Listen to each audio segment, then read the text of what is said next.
രാഹുൽ ഈശ്വർ, രാഹുൽ മാങ്കൂട്ടത്തിൽ ഉപ്പ് സത്യാഗ്രഹത്തിലും ദണ്ഡി യാത്രയിലും ഒന്നും പങ്കെടുത്തിട്ടല്ല കേരളം രാഹുൽ മാങ്കൂട്ടത്തെ അറിയുന്നത്. അദ്ദേഹം ദൃശ്യമാധ്യമങ്ങൾ തുടർച്ചയായി നടത്തിയ വാർത്താ ചർച്ചകളിൽ പങ്കെടുത്തുകൊണ്ടാണ് ഒരു യുവനിര നേതാവായി മുഖ്യധാരയിലേക്ക്, കോൺഗ്രസിന്റെ യുവ നേതാവായി അതിവേഗത്തിൽ കോൺഗ്രസിന്റെ മുഖ്യധാരയിലേക്ക് വളർന്നു വരുന്നത്, അവിടെ യൂത്ത് കോൺഗ്രസിന്റെ അധ്യക്ഷനാകുന്നത്, പാലക്കാട് തെരഞ്ഞെടുപ്പിൽ ഉപതെരഞ്ഞെടുപ്പിൽ മത്സരിക്കുന്നത്, വലിയ ഭൂരിപക്ഷത്തിൽ വിജയിക്കുന്നത്. അപ്പോഴൊക്കെ രാഹുൽ മാങ്കൂട്ടത്തിനെ കൃത്യമായി മുഖ്യധാരയിൽ ഉയർത്തിക്കാട്ടിയത് ഇതേ മാധ്യമങ്ങൾ തന്നെയാണ്.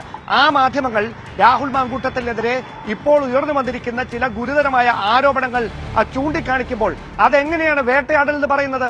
സമാനമായ ആരോപണങ്ങൾ മറ്റ് രാഷ്ട്രീയ കക്ഷികളിലെ നേതാക്കന്മാർക്കെതിരെ ഉയർന്നപ്പോൾ അതിനെതിരെ ഘോരഘോരം ചാനൽ ചർച്ചകളിൽ പ്രതികരിച്ചത് രാഹുൽ മാങ്കൂട്ടത്തിലാണ്. അപ്പോൾ അതെങ്ങനെയാണ് വേട്ടയാടൽ അല്ലാതിരുന്നത്? അങ്ങനെ ഒരു നേതാവിന്റെ ഭാഗത്ത് നിന്ന് ഇങ്ങനെ ഒരു ഇടപെടൽ ഞാൻ താങ്കൾ ഈ പറയുന്നത് യോജിക്കുന്ന പോയിന്റാണ്, അതൊന്ന് ഹൈലൈറ്റ് ചെയ്തോട്ടെ. അതായത് രാഹുൽ മാങ്കൂട്ടത്തിൽ മുമ്പ് പരസ്യമായി നമ്മുടെ കൊല്ലം MLA ആയ മുകേഷ് ഏട്ടനെ അല്ലെങ്കിൽ ശ്രീ മുകേഷിനെ ഗോവിന്ദചാമിയോടടക്കം കമ്പയർ ചെയ്ത് സംസാരിച്ചിട്ടുണ്ട്. രാഹുലിന്റെ ഭാഗത്തു നിന്ന് വന്ന ഏറ്റവും വലിയ തെറ്റാണ്. ഞാനത് പരസ്യമായും തന്നെ പറഞ്ഞിട്ടുണ്ട്. ശ്രീ മുകേഷിന് അനുകൂലമായി കോടതി വിധി പോലും ഉണ്ട്.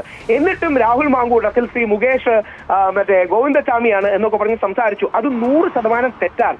ഇവിടെയാണ് നമ്മൾ കക്ഷി രാഷ്ട്രീയത്തിനപ്പുറം ശ്രീ മുകേഷ് ആണെങ്കിലും ശ്രീ രാഹുൽ മാങ്കൂട്ടത്തിലാണെങ്കിലും ശ്രീ എൽദോസ് കുന്നപ്പള്ളി ആണെങ്കിലും ശ്രീ സുരേഷ് ഗോപി ആണെങ്കിലും ഇവർക്കെതിരെ വ്യാജ സ്ത്രീ ആരോപണങ്ങൾ വരുമ്പോൾ നമ്മൾ അത് ശരിയല്ലെന്ന് ചൂണ്ടിക്കാട്ടണം. നമ്മൾ ശങ്കരാടി സാറിന്റെ കുമാരപിള്ള ലോജിക്കിൽ 35 വർഷത്തിൽ നിന്ന് 1 ഇഞ്ച് പോലും മുമ്പോട്ട് പോയിട്ടില്ല.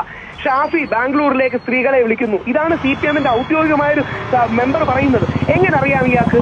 ചുമ്മാ അങ്ങ് പറയുവാണ്. അതായത് മറു പാർട്ടിയിലോ എതിർ പാർട്ടിയിലോ വന്ന സ്റ്റാൻഡേർഡ് ഉള്ളവരെ, നാട്ടുകാർക്ക് ജനസമ്മതിയുള്ളവരെ പെണ്ണ് കേസിലും ഗർഭത്തിലും പെടുത്തി ഇല്ലാതാക്കാമെന്ന് പറയുന്ന കുമാരപിള്ള സാറിന്റെ ശങ്കരാടി ലോജിക് ഉപേക്ഷിക്കാൻ നമ്മൾ തയ്യാറാകണം. ഇനി രാഹുൽ മാങ്കൂട്ടത്തിൽ കുറ്റക്കാരനാണെന്നിരിക്കട്ടെ, കോടതി പ്രഥമ ദൃഷ്ടിയെങ്കിലും കേസ് നിലനിൽക്കും. ശ്രീ രാഹുൽ ഈശ്വർ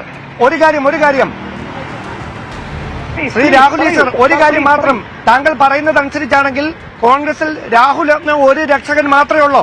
രാഹുൽ മാങ്കൂട്ടത്തിൽ എന്ന ഒരു രക്ഷകനെ ആശ്രയിച്ചാണോ കോൺഗ്രസ് കേരളത്തിൽ പ്രവർത്തിക്കുന്നത്? അടികൊണ്ട് ലാത്തിചാർജ് ഏറ്റ് 100 കണക്കിന് കേസുകളിൽ പ്രതിയായ എത്ര കോൺഗ്രസ് പ്രവർത്തകർ പേര് പോലും അറിയാതെ കാസർഗോഡ് മുതൽ അങ്ങ് തിരുവനന്തപുരം വരെ കിടപ്പുണ്ട്. അങ്ങനെ എത്ര ആയിരക്കണക്കിന് പ്രവർത്തകരുണ്ട്. അവരൊക്കെ ഏറ്റ മർദ്ദനവും. അയ്യോ, അങ്ങനെ ആര് പറഞ്ഞു? രാഹുല് 10,000